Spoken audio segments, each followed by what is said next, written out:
오늘 저는 마태복음 6장 5절에서부터 15절의 말씀을 가지고 주님 가르쳐 주신 기도라는 제목을 통해 하나님의 말씀을 증거하고자 합니다.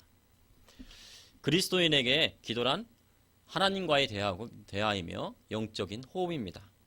그런데 막상 기도하려고 하면요, 어떻게 기도해야 할지 모르는 경우가 있습니다.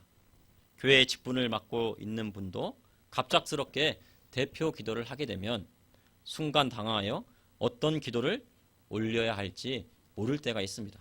그런데 예수님께서는 기도에 대한 모범을 직접 보여주셨습니다. 지난 시간에 주님 가르쳐 주신 기도에 대하여 말씀을 나누었습니다. 주님께서 가르쳐 주신 기도에는 하나님에 대한 기도 3가지와 우리를 위한 기도 3-4가지가 있습니다. 그렇게 나눌 수가 있습니다. 우리는 항상 기도할 때 먼저 하나님의 영광을 위하여 기도해야 합니다. 우주 만물을 지으신 하나님께 영광을 돌리며 하나님의 거룩하심을 찬양하고 그분을 예배해야 하는 것입니다. 그리고 하나님의 나라를 소망하며 바라며 그 나라가 임하길 기도해야 합니다. 또한 하나님의 뜻이 이 땅에 이루어지기를 기도하며 하나님의 뜻에 순종해야 합니다. 3가지 기도를 하나님 앞에 먼저 올려드리고 다음으로 자신을 위한 기도에 들어가야 하는 것입니다. 이 순서는요, 바뀌어서는 안 됩니다. 오늘 주기도 중에 우리를 위한 기도 3가지를 알아보고자 합니다. 주님께서는 그리스도인이 무엇을 구해야 하는지 명확하게 말씀하여 주셨습니다. 오늘 본문을 통해 그리스도인이 무엇을 구해야 하며 그 기도의 의미는 무엇인지 말씀을 통해 나누고자 합니다. 첫째, 주님 가르쳐 주신 기도와 같이 날마다 일용할 양식을 하나님께 구해야 합니다. 일용할 양식에 관한 문제는요, 사람들에게 아주 중요한 문제입니다. 세상에는 영은 선하고 육은 언제나 악하다고 하는 이원론적인 사고에 빠진 사람들이 많이 있습니다. 이것은요, 매우 잘못된 것입니다. 그 이유는 육적인 생명이 있어야 영적인 것도 함께 따르기 때문입니다. 그러므로 주님 말씀대로 육신에 필요한 일용할 양식을 구하는 것은 매우 당연한 것입니다. 사람은 하나님의 형상대로 지음을 받았고 지음받은 당시 몸도 영혼처럼 선하게 창조되었습니다. 따라서 살아있는 인간은 영혼, 육이 유기적인 통일체로서 전인적으로 이해해야 하는 것입니다. 사람에게 호흡이 떠나면 육체에서 영혼도 떠나게 되는 것입니다. 그러므로 이 세상을 살아가기 위해서는 일용할 양식이 매우 중요합니다. 출애굽한 후에요, 이스라엘이 광야 40년을 통해서 하나님께서는 이스라엘 자손에게 날마다 일용할 양식인 만나를 허락하여 주셨습니다. 만나는요, 하나님께 공급받은 특별한 양식입니다. 하늘 양식이라고도 하고요, 흰소리 같고 진주 같은 모양이었습니다. 밤마다 이슬처럼 내려서 이스라엘 자손들이 양식으로 삼았습니다. 그런데 이 만나는요, 안식일 전날에 이틀 분량을 거두어 준비하는 것 외에는 한 사람이 하루 한 오멜씩만 거둡니다. 그리고 그래서요, 오멜을 데워보니까요, 많이 거둔 자도 남음이 없고 적게 거둔 자도 부족함이 없이 각 사람이 먹을 만큼만 거두었습니다. 그리고 모세는 누구든지 그것을 아침까지 남겨두지 말라고 했습니다. 그러나 만나를 아침까지 남겨둔 자들이 있었습니다. 그 만나를 보니까 다음날 아침 보니까 벌레가 생기고 냄새가 났습니다. 그런데 신기하게도 6째 날에는 안식일을 위하여 2오멜을 거두었으나 그때는 벌레가 생기지 않고 냄새가 나지 않았습니다. 그런데 안식일에 만나를 구하러 나갔던 사람들이 있습니다. 그러나 그 만나를 구했던 사람들은 그 만나를 얻지 못합니다. 그래서요, 안식일에 일하는 것은요, 아무리 일해도 우리의 소득이 없는 것입니다. 소득이 있는 것 같지만 나중에는 다 그것이 없어지고 마는 것입니다. 하나님께서는 이스라엘 백성에게 일용할 양식을 허락하여 주시고 경제적인 문제를 해결하여 주셨듯이 하나님을 믿는 자에게는 먹고 마시는 문제를 해결해 주시는 것입니다. 하나님께서는 구하는 자에게 광야의 이스라엘 자손처럼 일용할 양식을 주시는 것입니다. 예수님께서는 이 땅에 오셔서 가난하게 사셨습니다. 마태복음 8장 20절에 여우도 굴이 있고 공중의 새도 거처가 있을 때 인자는 머리 둘 곳이 없다 하셨습니다. 그런데요, 마태복음 14장에 예수님의 말씀을 듣기 위해 찾아온 많은 무리들을 측은히 여기사 오병이어의 기적을 통하여 장정만 5,000명을 먹이십니다. 그리고 기적을 베푸십니다. 예수님께서는 가다가 배고파 기진맥진할 사람들을 긍휼히 여기셔서 일용할 양식을 주신 것입니다. 이러한 주님의 마음을 그리스도인들은 배워야 하는 것입니다. 자신은 가난하게 살아도 많은 사람들을 먹여 살리는 일들을 해야 하는 것이 그리스도인의 사명인 것입니다. 이것이 바로 일용할 양식을 구하는 그리스도인의 삶인 것입니다. 시편 136편 25절에 모든 육체에게 먹을 것을 주신 이에게 감사하라. 그 인자하심이 영원함이로다. 그리스도인은 하나님 앞에 일용할 양식을 구해야 하고 하나님께서 오늘 하루 쓸 양식을 주심에 항상 감사를 드려야 합니다. 사람은요, 하루 양식이 없으면 굶어야 합니다. 일용할 양식이 없으면요, 그날은 굶어야 합니다. 현재 우리나라는요, 하루 양식이 없어 굶는 사람은 거의 없습니다. 우리나라는요, 일제시대나 6.25, 60년대, 70년대 보릿고개를 겪으며 일용할 양식의 중요성을 깨달아 알았습니다. 그런데 지금에 와서 세계 경제 대국으로 우뚝 서자 일용할 양식에 대한 중요성이 퇴색되고 있습니다. 그러나 지금도 세계 곳곳에는 가뭄과 기근으로 하루에 밥 한 끼를 먹지 못하는 사람들이 많이 있습니다. 그들에게 일용할 양식이란 생명과도 같은 것입니다. 이번 여름 우리나라에도요, 50일간의 장마가 있었습니다. 그리고 지금 태풍까지 올라오고 있습니다. 가뭄과 기근과 홍수가 반복되면 일용할 양식을 걱정해야 하는 때가 올 수도 있는 것입니다. 그러므로 자만하지 말고 하나님께 일용할 양식을 구해야 하는 것입니다. 일용할 양식의 문제는 전적으로 하나님께 달려있는 것입니다. 하나님께서 일용할 양식을 주시지 않고는요, 우리가 먹을 수가 없는 것입니다. 그러므로 이렇게 일용할 양식을 구하는 것은 우리의 생명이 전적으로 하나님께 달려있음을 고백하는 것입니다. 베드로전서 5장 7절에 너희 염려를 다 주께 맡기라. 이는 그가 너희를 돌보심이라. 일용할 양식을 구한다는 것은요, 염려하지 않겠다는 것을 주님 앞에 고백하는 것입니다. 모든 염려는 다 하나님 앞에 맡기고 나의 인생을 하나님께서 책임져 주십시오 라고 하는 고백이 들어있는 것입니다. 어린 자녀가 일용할 양식의 문제를 부모님에게 맡기지 않고 양식을 얻기 위해 세상에 나간다면요, 부모의 마음은 얼마나 아플까요? 어린아이가 먹고 마시는 문제를 부모에게 맡기는 것처럼요, 의식주의 문제를 다 하나님께 맡겨야 하는 것입니다. 광야에서 하나님께서 만나를 주셨듯이 하나님께서 자녀에게 일용할 양식을 주시는 것은 하나님께서 우리에게 하셔야 할 일인 것입니다. 그런데 왜 일용할 양식일까요? 많은 양식을 주시면 안 되는 것일까요? 잠언 30장 8절에 나를 가난하게도 마옵시고 부하게도 마옵시고 오직 필요한 양식으로 나를 먹이시옵소서라고 고백하고 있습니다. 우리에게 일용할 양식을 허락하신 이유는요, 이 8절에 이어서 9절에 명확하게 나와 있습니다. 혹 내가 배불러서 하나님을 모른다 여호와가 누구냐 할까 하며 혹 내가 가난하여 도둑질하고 내 하나님의 이름을 욕되게 할까 두려워함이니이다. 우리가 세상을 보면요, 너무 많은 부로 인하여 가정이 파탄나고 인간관계가 다 깨어지고 부를 갖기 위해 법을 어기다가 결국 심판받고 지옥불에 떨어지는 사람들을 얼마나 많이 봅니까? 부자가 천국에 들어가기가 낙타가 바늘귀에 들어가는 것보다 더 어렵다고 예수님께서는 말씀하셨습니다. 재물도요, 자신의 분수에 맞게 있어야 합니다. 아무리 부자라도 하루에 3끼 이상 먹기는 힘든 것입니다.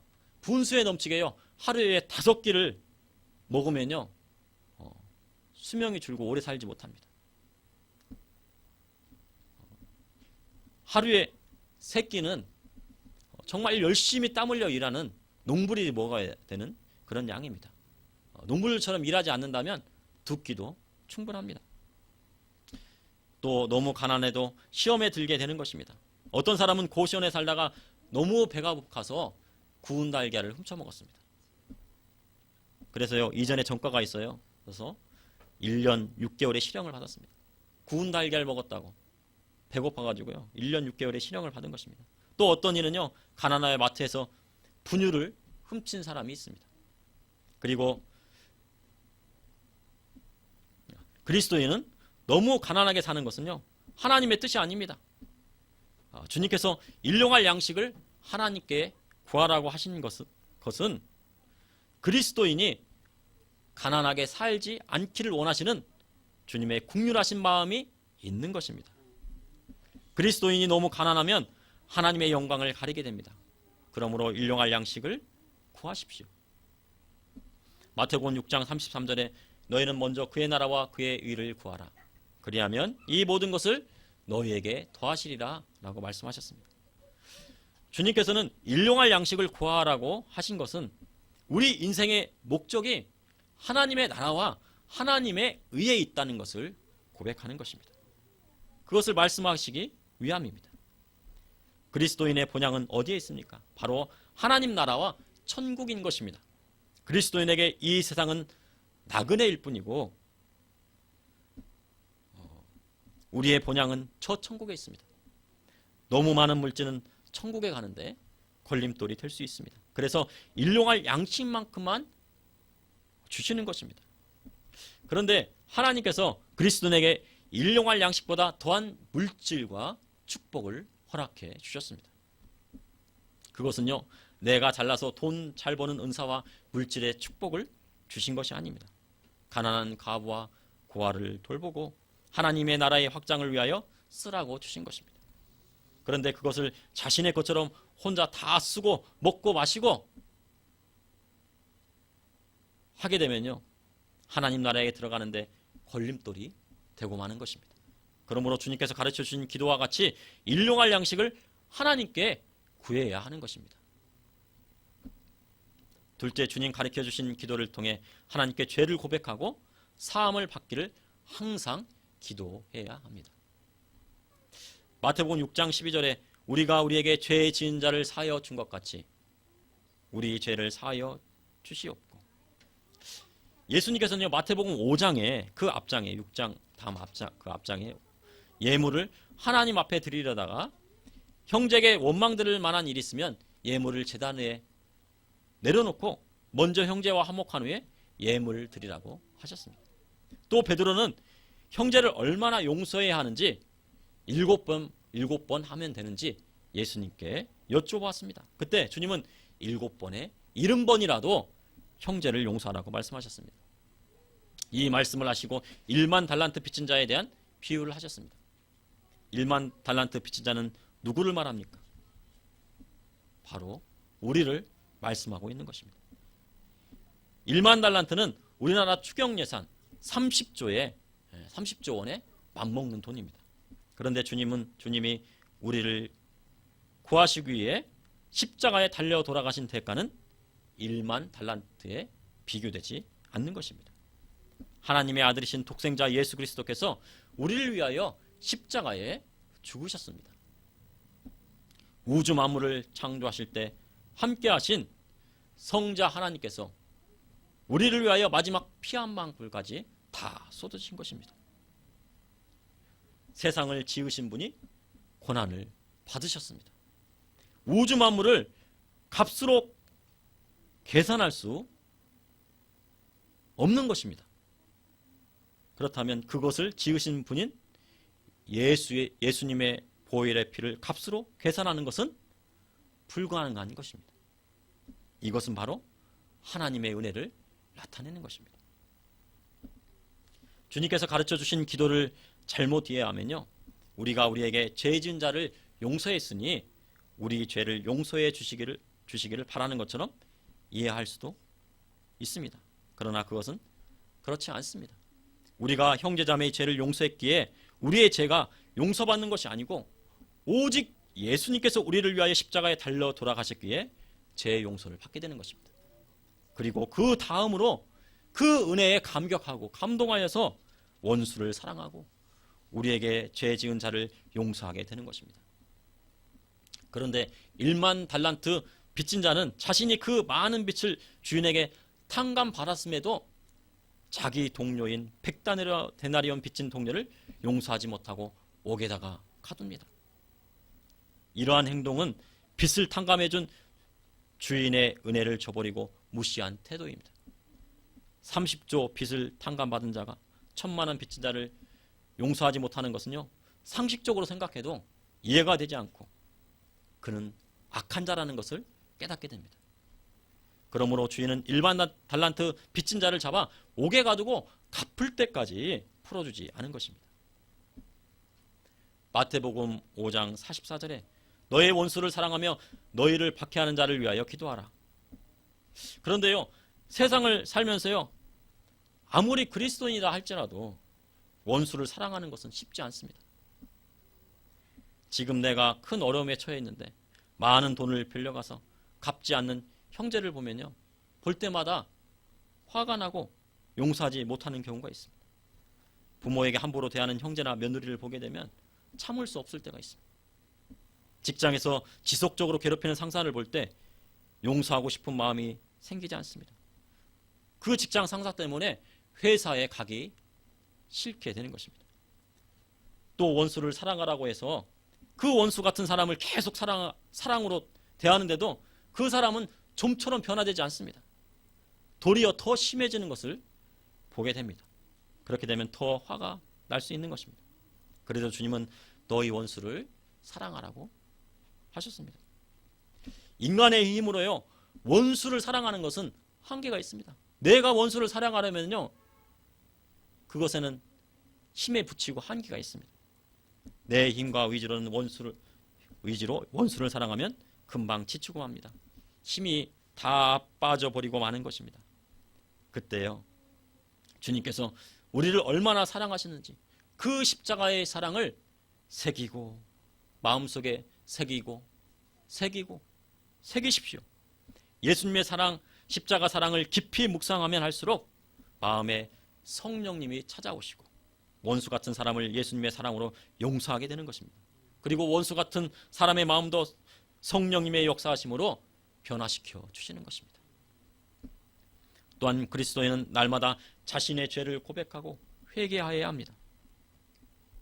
회개할 것을요, 한 번에 몰아서 기도하려면요, 시간이 지나고 난 후에는 내가 무슨 죄를 언제 어디서 지었는지 알 수가 없습니다. 죄 지은 즉시 곧바로 회개하는 것이 가장 좋습니다. 그리고 하루가 다 지나간 후에 잠들기 전에 자신이 지었던 죄를 되돌아보고 예수님의 보혈의 피로 사하여 주실 것을 간구해야 합니다. 그러므로 주님께서 주기도를 통하여 다른 사람의 죄를 용서하고 하나님께 자신의 죄를 고백하고 사함받기를 기도하라고 말씀하셨습니다.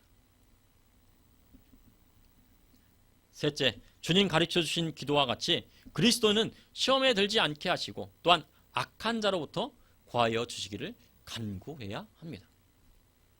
우리를 시험에 들게 하지 마시옵고 다만 악에서 구하시옵소서.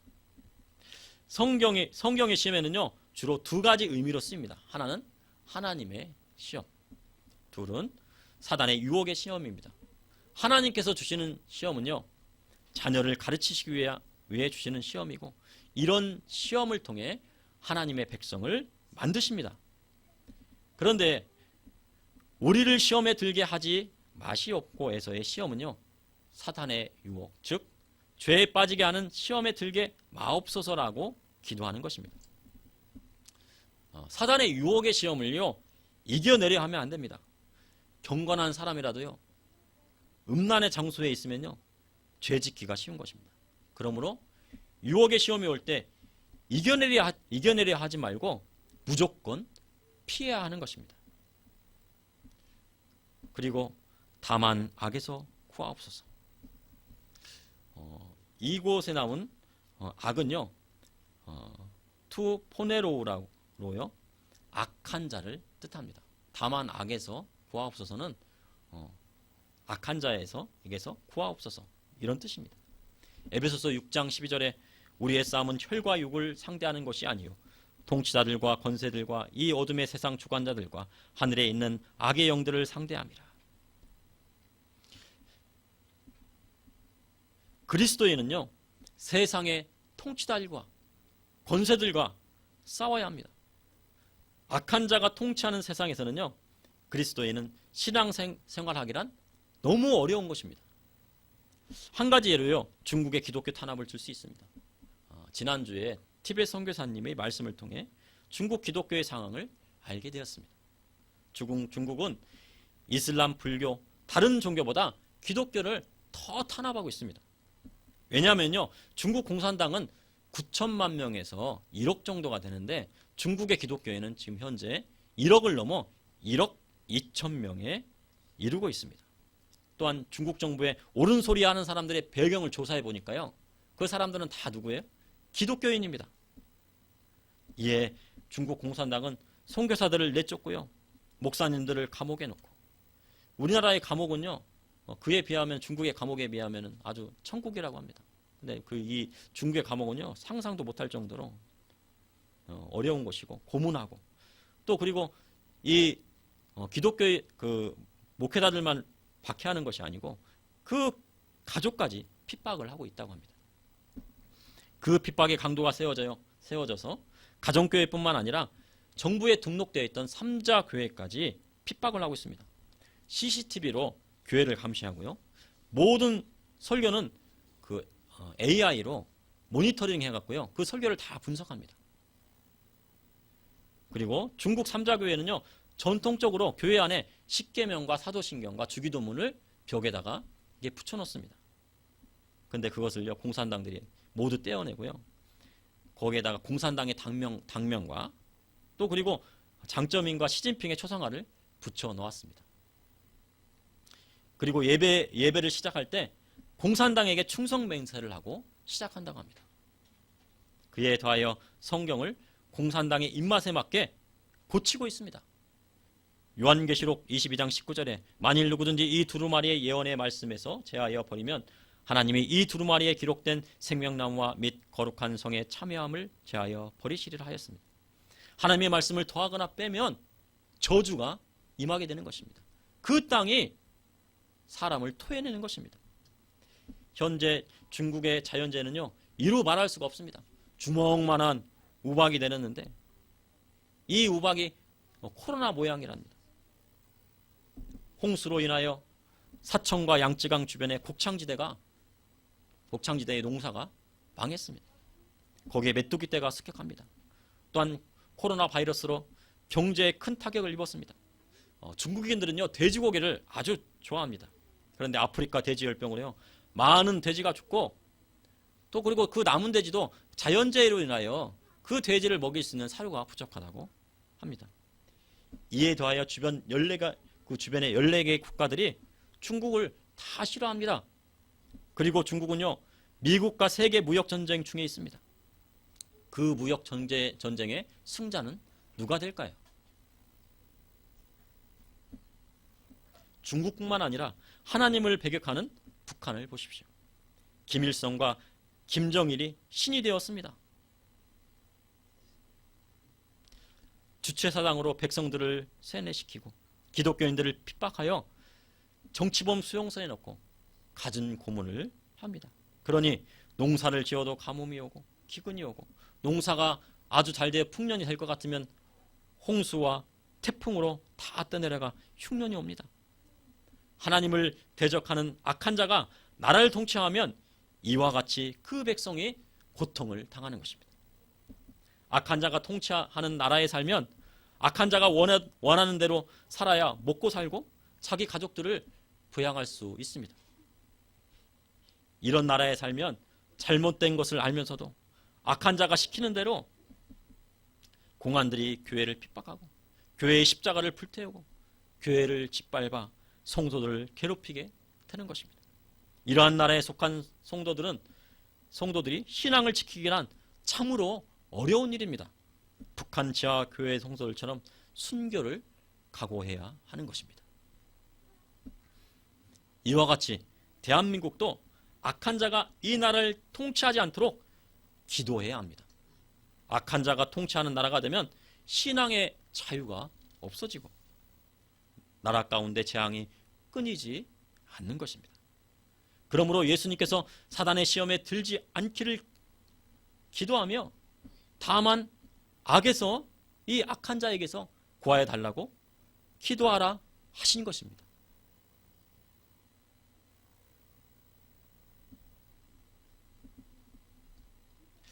지난 시간과 함께 이번 시간까지 이 주기도에 대해서 말씀을 나누었습니다. 그런데 마태복음 6장 13절에 보면 가로가 나와 있습니다. 한번 보시겠습니다. 마태복음 6장 13절을 다 같이 합독하시겠습니다. 우리를 시험에 들게 하지 마시옵고 다만 악에서 구하시옵소서. 나라와 권세와 영광이 아버지께 영원히 있사옵나이다. 아멘. 이 부분에서요, 나라와 권세와 영광이 아버지께 영원히 있사옵나이다. 아멘 하고 가로가 있습니다. 이렇게 끝이 납니다. 이 가로는요, 신약 성경의 권위 있는 사본에는 나오지 않지만 다른 사본에 있기에 기록한 것입니다.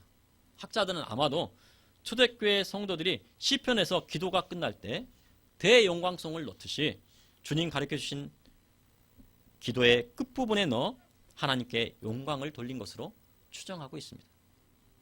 그런데 주기도문의 6가지 기도의 내용과 대영광송은요, 아주 매끄럽게 연결이 됩니다. 그 이유는 주기도의 주요 내용이 바로 대영광송인 그의 나라와 권세와 영광을 오직 한 분이신 삼위일체 하나님께 돌리는 것에 목적을 두기 때문입니다. 주님께서 원하시는 그리스도인의 인생의 목적은 하나님께 영광 돌리는 삶인 것입니다. 그러므로 그리스도인은 주님 가르쳐 주신 기도의 모범을 따라 기도하고 살아가야 하는 것입니다. 이것이 하나님의 백성이요 하나님 나라의 시민권을 가진 자의 삶인 것입니다.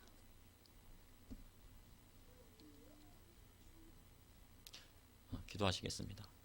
주님, 오늘도 하나님의 말씀을 허락하여 주심을 감사합니다.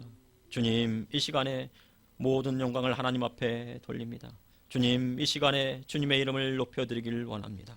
주님, 이 시간에 하나님의 나라와 하나님의 그 의가 이 땅 가운데 임하길 원합니다. 주님, 이 시간에 하나님의 뜻대로 우리가 주님 앞에 순종하여 살기를 원합니다. 주님, 우리에게 일용할 양식을 주시고 주님, 우리의 죄를 용서하여 주시고 우리를 시험에 들게 하지 마시고 우리를 악한 자의 손에서 건져내어 주시고 악에서 빠지지 않도록 주님께서 인도하여 주시옵소서. 또한 우리 형제와 또한 그리고 우리의 원수까지도 사랑할 수 있는 예수님의 그 국률하신 마음을 우리가 배울 수 있도록 인도하여 주시옵소서. 주님, 이 악하고 악한 이 세대 가운데 주님 세상의 빛과 소금의 역할을 다하게 하여 주시고 주님께서 가르쳐 주신 그 기도의 내용에 따라 우리가 살아가고 우리의 믿음을 주님 앞에 보일 수 있도록 인도하여 주시옵소서. 예수님 이름으로 기도합나이다. 아멘.